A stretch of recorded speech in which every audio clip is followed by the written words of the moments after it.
ഞാൻ ഇത്തരം പ്രസ് കോൺഫറൻസുകൾ നേരിടുന്ന ഒരാളല്ല. എനിക്ക് വളരെ ആധികാരികമായിട്ട് സംസാരിക്കാൻ അറിഞ്ഞുകൂടാ.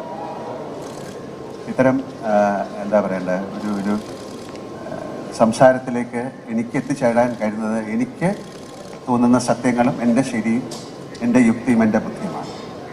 അതുകൊണ്ട് എന്നോട് വല്ലാത്ത ചോദ്യങ്ങൾ ചോദിച്ചാൽ എനിക്ക് മറുപടി പറയാൻ സാധിക്കും. അടുത്തത്, ഇങ്ങനെ ഒരു സംഭവം മലയാള സിനിമയിൽ നടന്നു. മോഹൻലാൽ എവിടെയായിരുന്നു, ഒളിച്ചോടിപ്പോയി എന്നൊക്കെ പറഞ്ഞു. ഞാൻ ഒരിടത്തേക്ക് ഒളിച്ചോടിപ്പോയിട്ടില്ല. ഞാൻ നിങ്ങളുടെ ഒപ്പം കഴിഞ്ഞ 47 വർഷമായിട്ട് സഞ്ചരിക്കുന്ന ആളാണ്. ഇവിടെ ഇരിക്കുന്ന ഒരുപാട് മുഖങ്ങളെ എനിക്കറിയാം. അവരുമായിട്ടൊക്കെ നല്ല സൗഹാർദ്ദത്തിൽ തന്നെയാണ് ഇത്രയും കാലം ഞാൻ സഞ്ചരിച്ചിട്ടുള്ളത്.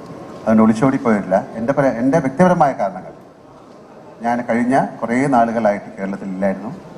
ഞാൻ ഗുജറാത്തിലായിരുന്നു, പിന്നെ ബോംബെയിലായിരുന്നു, മദ്രാസിലായിരുന്നു. അതിലേറ്റവും പ്രധാനപ്പെട്ട ഒരു കാര്യം എന്ന് പറഞ്ഞാൽ എൻ്റെ ഭാര്യയുടെ ഒരു സർജറിയുമായി ബന്ധപ്പെട്ട് എനിക്ക് ഹോസ്പിറ്റലിൽ ഇരിക്കേണ്ടി വന്നു.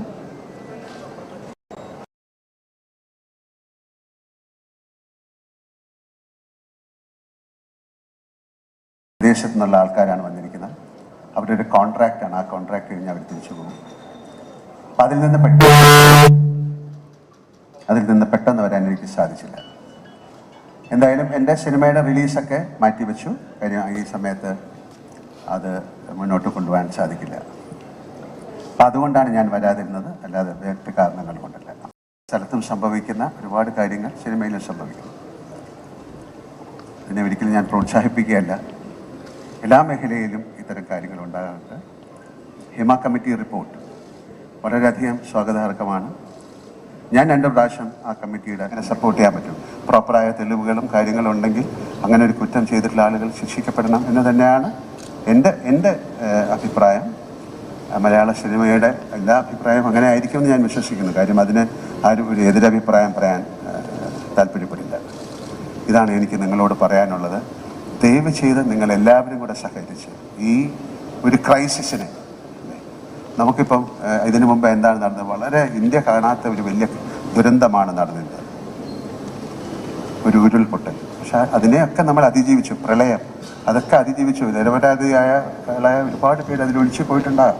പക്ഷെ അതൊക്കെ മറന്നുകൊണ്ട് നമുക്കിതിനെ റീകൺസ്ട്രക്ട് ചെയ്തെടുക്കണം. കാര്യം ഈ ഒരു വലിയ ഇൻഡസ്ട്രി തകർന്നു പോയാൽ ഒരു പക്ഷേ നിങ്ങൾക്ക് എല്ലാവർക്കും സ്നേഹമുള്ള ഒരുപാട് പേര് നിസ്സഹായരായി നോക്കേണ്ടി വരും.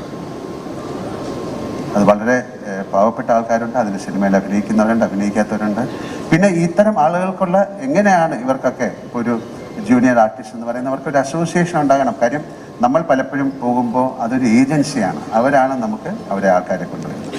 അപ്പോൾ അവരുടെ കാര്യങ്ങൾ നോക്കണം. എന്തെങ്കിലും കംപ്ലൈൻറ്റ് ഉണ്ടെങ്കിൽ അവർക്ക് കൊടുക്കണം.